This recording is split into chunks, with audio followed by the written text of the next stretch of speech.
As maiores rivalidades interestaduais do Brasil se concentram no Sudeste, especialmente no Rio de Janeiro e em São Paulo. E no vídeo de hoje nós vamos te explicar por que as organizadas Mancha Verde e Fúria Jovem do Botafogo não podem conviver nem um pouco próximas, por que há um clima de guerra entre as torcidas e que afeta diretamente no jogo entre Palmeiras e Botafogo.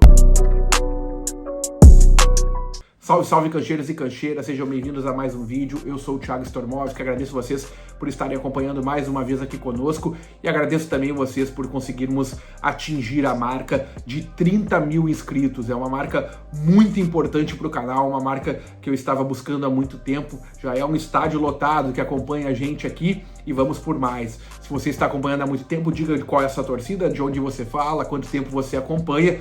E também, se você está chegando agora, seja bem-vindo, vamos por mais. Vamos pelos 40, pelos 50 e quem sabe um dia a gente coloque a plaquinha de 100 mil inscritos aqui e quem sabe um ano a gente chegue a 1 milhão de inscritos. É um sonho muito grande, mas eu acredito sim que a gente vai ter pauta para falar por muitos anos aqui no canal, porque são assuntos que se atualizam sempre. Bom, gente, vamos falar então a respeito dessa grande rivalidade entre Fúria Jovem do Botafogo e a Mancha Verde do Palmeiras, uma rivalidade que afeta diretamente no clube, nos clubes, na verdade, tanto no Botafogo quanto no Palmeiras, e é uma rivalidade também que gera muita curiosidade por parte tanto de torcedores comuns quanto torcedores também de organizadas de outros clubes. Então é um vídeo macro, ele é um vídeo que pode englobar todos os interesses de torcedores de todo o Brasil.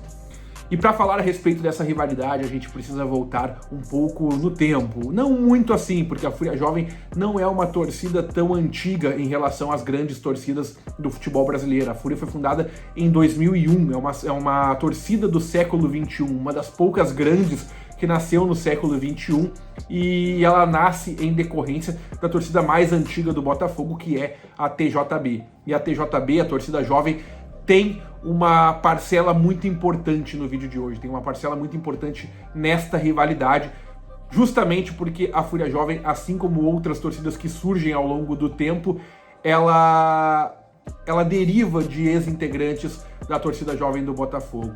E esses ex-integrantes foram fundamentais para esta rivalidade e também, claro, para a fundação da Fúria Jovem e para as amizades da Fúria, que influenciam diretamente também nesta grande confusão entre as torcidas de Palmeiras e Botafogo. Voltando no tempo, então, a gente fala a respeito um pouco da TJB e fala também, principalmente, do que acontece a partir do momento em que a Fúria Jovem é fundada. A Fúria, para quem não sabe, isso já foi tema em outros vídeos, ela é fundada a partir de uma forma estatutária baseada nos Gaviões da Fiel. A Fúria já nasce com uma boa relação, quase que direta, com os Gaviões da Fiel. A gente não tinha noção de como isso. E acho que era um movimento de fundação. Chegou o nosso conhecimento que a gente tinha que se legalizar. E essa legalização ela passa hoje, como nós vamos falar. E como a gente tinha essa amizade, né? Na época, estava surgindo uma grande amizade, nada melhor do que a gente buscar a quem já tinha e a gente sabia que tinha uma experiência plena nisso, para que a gente pudesse tirar a nossa ideia.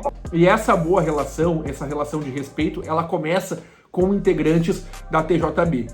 E nesta semana, o Roberto, que é ex-presidente da torcida jovem do Botafogo, um dos maiores nomes da torcida, concedeu uma entrevista ao podcast do Ratão, que eu vou deixar o link aqui para vocês verem. Se inscrevam lá, cheguem no vídeo e falem, vim pelo canal Cancheiro. E neste corte que eu trago para vocês, o Roberto explica um pouco de como que começou essa boa relação da TJB com os Gaviões da Fiel, que a Fúria Jovem acabou herdando. Tá? Que fala lá, pô, tinha feito aliança com o Gaviões. Pô, negativo. Nós não fizemos aliança com o Gaviões. Foi um jogo que nós, ao chegarmos em São Paulo, eles estavam ensaiando, teve porrada ali com a gente. Porrada com a Botafogo e Gaviões. O ensaio deles ali. Depois acabou a porrada, nós fomos pro jogo. E, surpreendentemente, lá no Parque Antártica, tá? Me veio o policial falando que tinha uma pessoa da Gaviões querendo falar comigo. Eu até achei, pô, no Parque Antártica, né, lá do lado de fora. E realmente tinha. Era o Tonhão. Tá? Que ele, na época, acho que ele era vice-presidente. Pô, eu fui lá fora falar com o cara. Época de metalheiro, sim, tinha. eu falei com ele, sim. Falei com ele, né? Enfim, ele, pô, queria falar com ele. Falei, pô, aí o policial falou, pô, mas aqui, não sei. Ele, tá vendo, pô, realmente aqui não tem nada a ver, não tem nem como a gente conversar, era Botafogo e Palmeiras, tá? E aí sim, ele, não, então, no final do jogo a gente conversa, não sei o que. Eu falei, Cara, são muito passo à frente, né? tá bom. Aí olha só, olha a visão que os caras passaram pra nós. Aí acabou o jogo, nós fomos embora, e aí tem aquela escolta do policiamento de São Paulo que vai ser em um determinado lugar. Sim. E o nosso ônibus, como da maioria das torcidas mais na época, era aqueles crack ali, que vai chegar, não vai, balança, mas não cai, entendeu? Ô, irmão, então, tava a nossa van, né, do nosso material, enfim, tava o ônibus ali, e, de repente, pô, me para do nosso lado, depois que a escolta nos largou, um carro deles. Aí aqui, pô, Roberto, meu, é o Tonhão aqui, não sei o quê. Quando eu vi os caras do nosso lado, pô, eu até me surpreendi, né, porque eu achei que eles não iam procurar a gente, né? Mas foram. E a partir daí, eu sou bem sincero, a minha primeira preocupação era com o nosso ônibus. O quê? Pela integridade do nosso, da rapaziada, irmão. Porque pô, o carro dos caras era um carro potente, nossa, era uma van. Não ia pegar nunca eles pra ir atrás dos caras. Entendeu? Pô, então a minha primeira preocupação foi o ônibus. Do ônibus poder ganhar espaço e ir embora. Entendeu? Pô, e depois a gente ia ter que segurar o pepino ali, né? Já que nós tentou pontuação aqui, entendeu? Do que deve mas tem que pensar no teu componente. Então foi o que eu pensei na época ali. Eu e a rapaziada que tava na van. E aí eu não sabia também o que tava dentro do carro. Entendeu? Pô, Claro. você tem que ficar, né, com o pé atrás, né, irmão? Infelizmente é torcida organizada. E a partir daí, nós tínhamos aquele rádiozinho, que era o Nextel, né? Enfim, que. Então eu mandei esse sinal pro ônibus, pros ônibus, meu irmão, acelera, some. Some, meu irmão. Aí, a gente se encontra, se for o caso, no Rio. Entendeu? Que a gente vai segurar um pepino aqui. E aí, eu ganhando tempo pro ônibus ia, vamos parar, vamos conversar, vamos procurar um lugar. E diminuindo a marcha, pro ônibus cada vez ir embora. Entendeu? Pro ônibus ganhar tempo. Entendeu? E aí, a estrada totalmente escura, que tu não via nada, amigo. Nada. Não tinha um poste, amigo. Até que lá na frente tinha um posto de gasolina fechado, tá? Olha o detalhe. Fechado. Eu falei, pô, meu irmão, aí é aqui, cara, vamos ter que parar. Papo de muito homem, né, mano? Sim, sem saber o que a gente ia encontrar pela frente. Só que, pô, tudo você tem que ter uma estratégia, né? E eu que eu falei, eu não sabia, era um carro, sim, mas eu não sabia quanto tinha no carro. Porra, na nossa van tinham 3 pessoas, e contando com, no caso seria, até então, porra, o material e minha mãe dentro da van. Tua mãe? Sim, porque a Sarita. Caramba, a Sarita, entendi. E a partir daí, cara, o que eu fiz? Estrategicamente. Falei, ó, eu tava na porta, eu tava no banco da frente e o Júnior tava no banco de trás. Falei, Júnior, quando você sair, não abre a porta toda não, sai pela metade da porta e deixa a porta entreaberta. Por quê? Pra botar a população dos caras, pra saber o que tinha dentro da van. Pra não saber da porta da van meio aberta. Sim, porra, tudo é estratégia, irmão, entendeu? A verdade é essa. E aí ficou, até então, a porta entreaberta ali, e aí nós descemos, eu e o Júnior, pra conversar com os caras. Pô, os caras desceram lá, pô, 5 cabeças dos caras. E aí, pô, eles falaram, eu sempre tentando ganhar tempo, pra o ônibus ir embora. Não, porque pô, a gente queria, porra, conversar com vocês, porque nós somos tudo preto e branco, a gente não quer mais confusão. Aí eu falei, pô, peraí, irmão, antes da gente conversar qualquer conversa, qual é a relação de vocês com o pessoal da Jovem Flamengo? Mas só pra ganhar tempo, irmão, porque eu já sabia que não tinha mais relação nenhuma. Aí depois puxei, pagar tempo. E com a Yang? Pô, mas que nada, eu queria que o ônibus sumisse, entendeu? Aí enfim, a gente foram conversando, aí foi onde você falou tudo. Em relação ao Jorge dos Santos. O que nós fizemos ali com ele ali, em primeiro lugar, foi isso. Sabe, nós fizemos um pacto com eles. Ó, o tratamento que nós demos pra vocês nos Jogos no Rio, e o tratamento que vocês deram pra nós em São Paulo, nós vamos ver que, quem sabe, futuramente, isso possa se tornar uma amizade. Entendeu? Por que tinha que ser assim, cara? Não podia de uma hora pra outra. Tu é meu amigo? Não, cara, aquilo tem passado. Não é assim, uma diretoria tá muito grande por trás de você. Sim, exatamente, mas a minha diretoria estava de acordo. Essa é a questão. E é justamente a partir dessa boa relação da TJB que a Fúria Jovem surge, através dessa forma indireta com os Gaviões, direta na verdade, e principalmente usa o Estatuto dos Gaviões para iniciar a sua história. E aí, tendo essa boa relação com os Gaviões, já começa a olhar de forma diferente para a Mancha Verde. Porque a TJB, ela teve uma relação muito forte, como vocês viram, com a torcida jovem do Santos, teve aliadas em comum com a Mancha Verde e hoje é um pouco mais neutra em relação a isso. A Fúria Jovem não, ela já nasce com uma boa relação com os Gaviões da Fiel. E essa boa relação, ela gera algumas intercorrências por parte dessa torcida já no início do século XXI, já no início dos anos 2000, já no início da Fúria Jovem do Botafogo.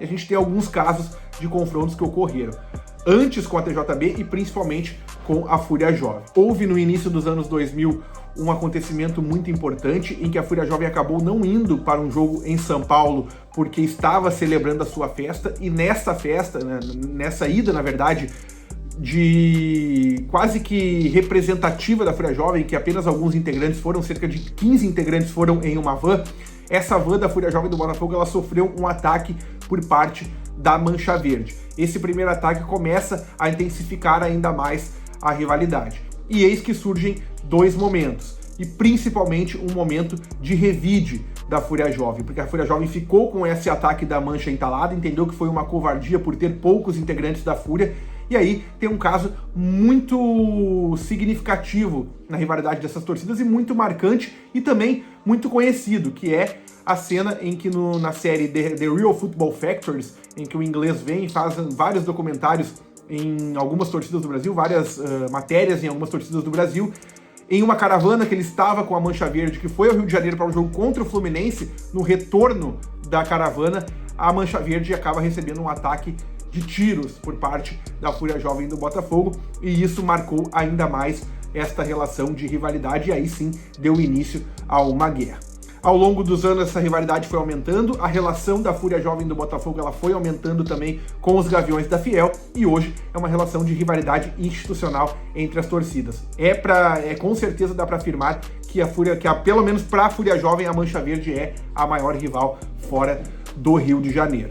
Em alguns conflitos que os Gaviões da Fiel se envolveram com a Mancha Verde, especialmente na Inajar, muitos integrantes da Fúria Jovem estiveram presentes nestes conflitos e ajudaram, deram munição para os Gaviões nessas intercorrências e nessas brigas de torcidas. Então, é uma relação hoje de irmandade praticamente da Fúria Jovem com os Gaviões, ela foi se intensificando, e eu sei que muitos anos os Gaviões falaram que não tem união, mas hoje dá para dizer sim, é uma união entre Fúria Jovem e Gaviões da Fiel. E essa boa relação intensificou ainda mais com a Mancha Verde. Então, é uma linha do tempo muito significativa, em que a Fúria já começa com boa relação com os Gaviões, já começa como uma rival da Mancha, a partir do momento em que as torcidas se atacam, e especialmente essa troca de tiros lá no Rio de Janeiro, ela coloca um carimbo muito forte nessa rivalidade. É uma linha do tempo pequena, aconteceram muitas outras coisas, mas a gente tem sim esse marco inicial nos anos 2000 e temos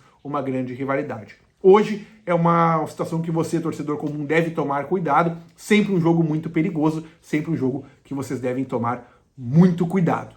Valeu, gente! Grande abraço a todos, então. Muito obrigado por mais um resumo cancheiro para vocês. Muito obrigado pelos 30 mil inscritos. Continue acompanhando mais vídeos. Valeu e tchau!